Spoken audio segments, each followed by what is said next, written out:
Alors le conflit, dans l'immédiat, va avoir un effet négatif, puisqu'il va avoir un effet sur l'ensemble des ressources alimentaires, à la fois que ce soit à la production ou à la distribution, puisque tous les réseaux commerciaux, notamment dans les zones les plus affectées, comme Gao, Kidal, sont complètement désarticulés. Donc la réponse humanitaire d'Action contre la faim aujourd'hui, c'est d'abord d'éviter qu'il y ait une crise majeure, une famine. Alors l'intervention militaire se situe à la croisée de, je dirais, une situation malheureusement ancienne, qui est la situation de perte systémique, c'est-à-dire de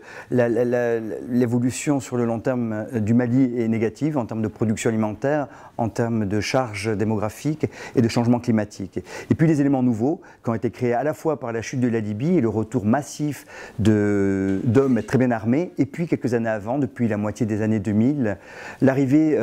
repoussés par l'Algérie des groupes salafistes.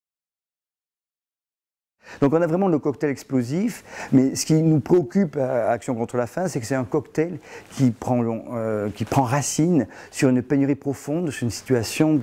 d'insécurité alimentaire réelle. Au-delà de la situation aujourd'hui et de l'importance d'apporter une réponse de masse et bien dimensionnée pour que personne ne souffre de la faim, il faut penser à la construction de la paix. Et la construction de la paix se fait essentiellement sur un concept de sécurité alimentaire. Et là, c'est vraiment une vision qu'il faut que Action contre la faim fasse partager à tous les acteurs et les preneurs de décision. C'est qu'aujourd'hui, à partir de maintenant, il faut mobiliser les ressources dont le Mali a manqué, par manque de générosité à la communauté internationale, il faut bien le dire, pour véritablement permettre de retrouver un sens de sécurité alimentaire qui a été perdu, pas avec l'opération militaire, mais il y a 2 ou 3 ans.